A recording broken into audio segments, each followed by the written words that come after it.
Damian Lillard, bro. Damian Lillard. The whole world moved once Damian Lillard moved. And I want to see why this person thinks they should have never let this happen. What is the wrong part about this? Interesting. Here's a chart of every single team. You want to see something interesting? Here's a chart of every single teammate Giannis Antetokounmpo has played with in the NBA. That's every player in every season for the past 10 years. And OJ Mayo, oh my how God. good they were in terms of box plus minus and win shares. Now, over the years, Giannis has played with a lot of guys. Jabari Parker OJ Mayo, was good. Jabari Parker, he played with Jason Terry for Boogie? 2 seasons. Kind of a weird overlap. But his best teammates have all came in the last Greg few seasons. Monroe, Eric Bledsoe, Brook Lopez, Drew Eric Holiday, Bledsoe, Chris Middleton, Drew Holiday. There's some good seasons Chris in here Middleton. by some good players, and Giannis has made the most of it. And then there's his new teammate, Damian Lillard, who will easily be the best player he's ever played with. The NBA's got a new super team.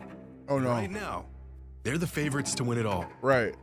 Oh man. My first pick gonna be Damian Lillard. Okay. I ain't gonna lie. After seeing that, maybe Jimmy Butler is spitting. Maybe there's a little bit of tampering going on. Because that chart, bro, that chart is insane. He is better than every other single person, including OJ Mayo, one of the greats. He's better than all of them by a mile. I didn't even know that. I didn't even wow, okay. Sponsored by SeatGeek. With football season upon us and basketball right around the corner, save yourself the time and hassle of looking for good tickets and killer deals with SeatGeek. With over 28 million downloads, SeatGeek is the geek best game dollars in the displays. Keep it pushing, my boy. Keep it pushing, my boy. As a Blazers fan, I've seen some dark days. Days I wouldn't wish on my worst enemy. I saw my team rally their way to the conference finals for the first time in 2 decades, just to get swept and never return. I've had to watch the player that we passed up on turn into an all-time great, while the guy we picked couldn't even stay on the court. I watched Brandon Roy blossom into a star and retire literally 50 games later due to injuries. This is enough to make a man go insane. And then, the chosen one. Our loyal king, the one glimmer of hope in a bleak and desolate franchise. We did stay with him for so long. Oh my we get God. stuck with DeAndre Ayton, a guy we aren't even gonna keep, a rookie, and a 7th grader. And I'm not even sure where the Bucks came from. The Blazers and the Heat were stuck in one of the weirdest, most drawn-out stalemates for the last 3 months. And out of nowhere, the Bucks came and picked him up for actually a reasonable price. And as sad as I am to see Dame go, I'm happy for the guy. Despite everything he's given to the Blazers, the organization never quite put him in a position to win. We need to talk about that. Why do teams just let their stars complain about the star power that's around them and not try to fix it? We need to put better play, like Dennis Schroeder. Dennis Schroeder's a good example because they put pieces around him that made Dennis Schroeder look like he was LeBron. And then once he got on the Lakers with LeBron, we saw how ass Dennis Schroeder was. But management made it so Dennis Schroeder looked like a god on the Atlanta Hawks. He looked like, he said, hey, he had 17 in the back of his head. He was hooping. So I want to know, what is up with these other teams that just don't build around their stars? They don't make good things happen. I used to be like an OKC fan. I'm no longer an OKC fan because the reason I was an OKC fan was Russell Westbrook. He left, and I left too, because it's only Andre Roberson is the worst player to ever pick up a basketball. And we had to play with him for 3 seasons straight. Probably longer. I just don't remember, bro. Honestly, because Alex Abrines was one of the best shooters, and we had him on the bench for no reason at all. He would have been a way better starter than Andre Roberson. Andre Roberson had immaculate defense, and I still was like, start Alex Abrines, bro. I just don't know. I don't know why we're letting our stars just disappear, just build up mold and build up dust and just sit on the court hooping for no reason, and they losing like the Bradley Beal situation. Oh my God, the man has been in the league for 11 seasons. Everybody's not the Cleveland Cavaliers LeBron. They can't do it like that. Nearly a decade ago. In fact, throughout his career, Dame has made 7 All-NBA teams, a feat only 46 players throughout the. Let's see who all here. We got LeBron, we got Kareem, we got Kobe, we got Tim Duncan, we got Karl Malone, we got Shaq, we got Bob Koozie. I want to say, ooh, Dr. Dre. We got Dirk. We got Hakeem. We got, don't know who that guy is. I don't know who number 12 is. Right under my cam, like right here. I don't know who this guy is. I have no idea who that guy is. I think this is the logo right here though. I might be mistaken. I got my boy Allen Iverson. Yes, sir. Yes, sir. Got my other boy, Russell Westbrook. Yes, sir. Luka going to eventually be up here, too. So, happy to see when that happens. Where's Steve Nash with the milk mustache? Right here. Okay. He kind of low on the list, low-key. Chris Paul. Okay. The Big O. Okay. We got some good names. Where's Dame on this list?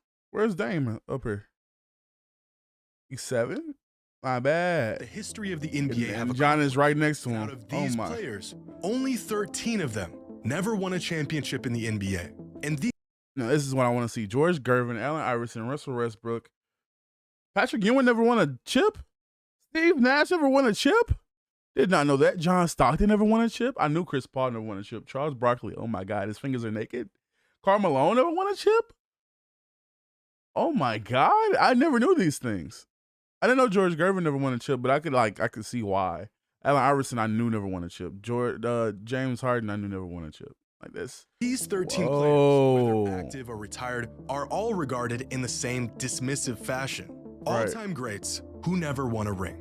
Only 4 of them are active today. Chris Paul, James Harden, Russell Westbrook, and Damian Lillard. And all 4 of them have reached the same point in their careers. Don't be the guy who had a stellar career with all the awards and achievements, but no championship to show for it.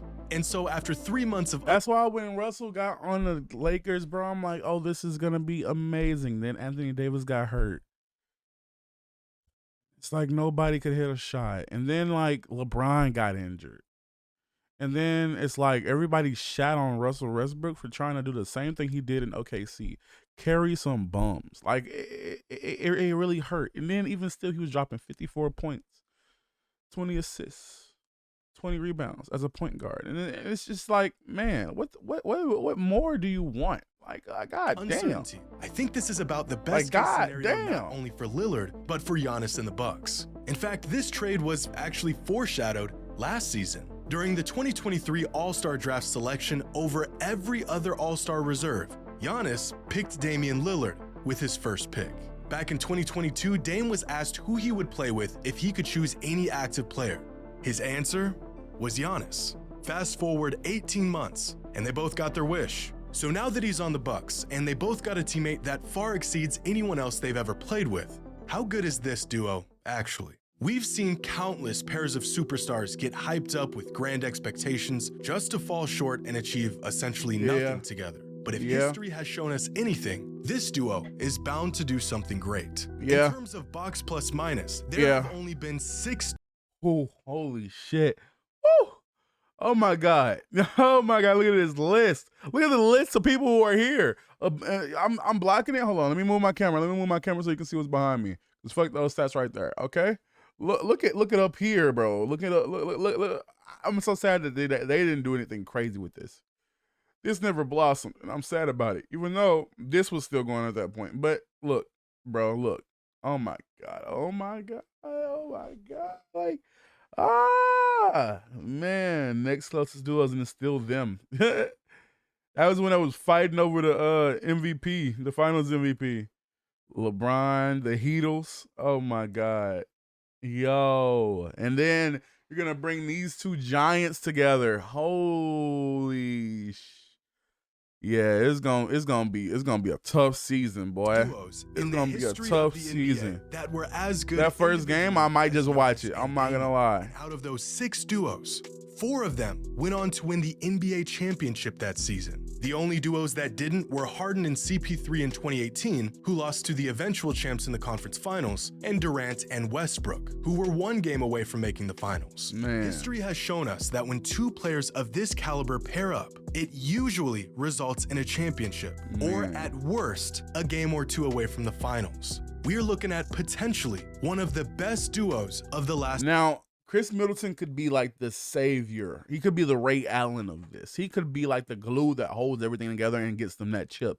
I'm not going to lie. or if they go get like somebody who's crazy at the, like, I don't know if Chris Middleton's playing shooting guard, small forward, but whichever position he's not playing, they go get another piece at that position, bro.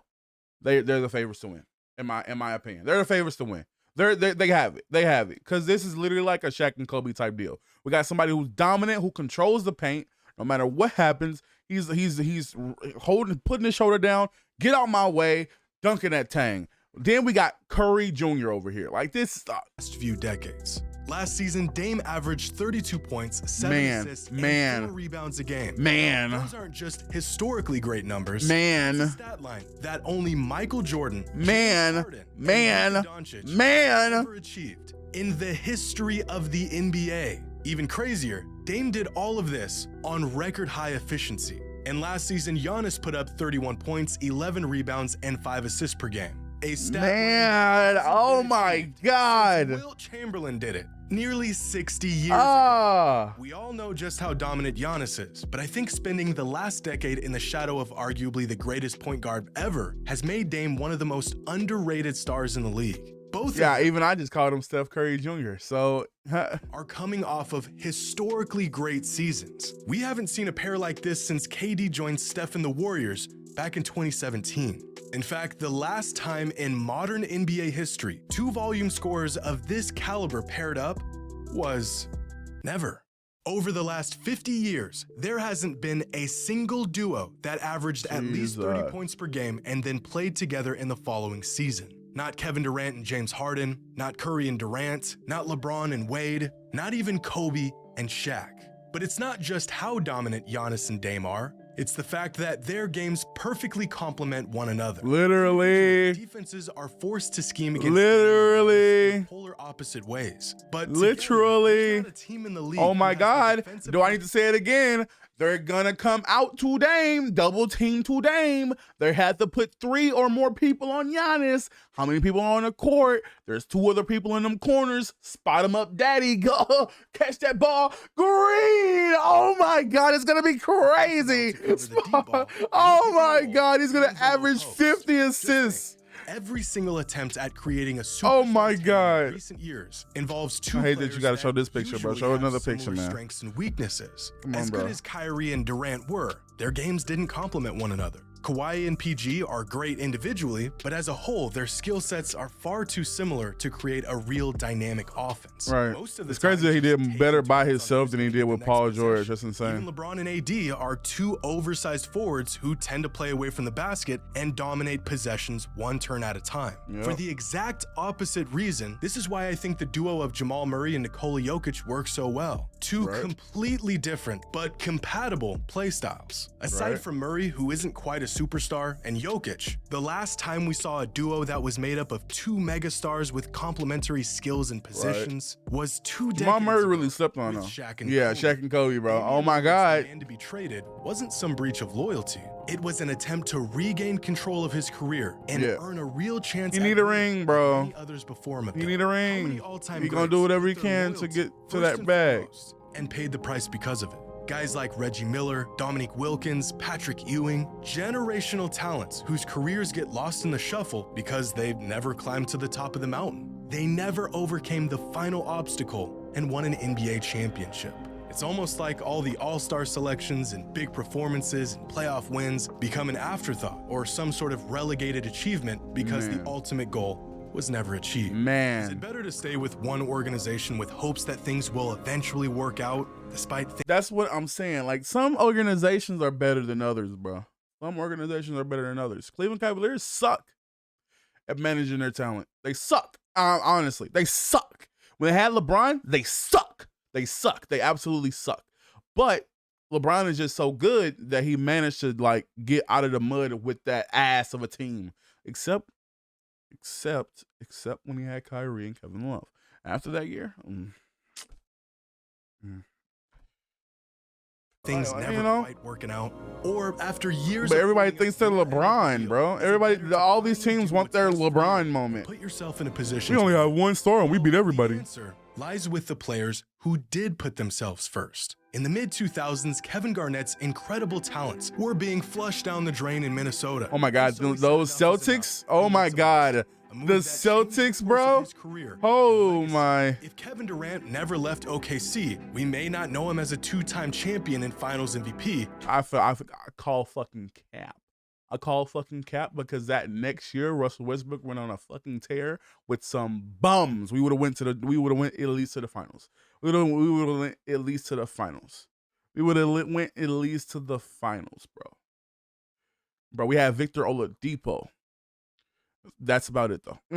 But rather another generational talent who could never. Steven Adams is really good. He's really good rebounder. James all made the decision to leave the franchise that drafted them for an organization that actually gave them a chance at winning a title. Because loyalty and fans and accolades aside, above all, every player wants to lift that trophy above their head and be crowned a champion. Something that was never gonna happen with Dame in Portland. Oh God, it just wasn't. It just wasn't. I'm sorry. I'm sorry to all the Blazers fan. Hey, I feel your pain. Former OKC fan, bro. Look, it's just never gonna happen. It's just never gonna happen.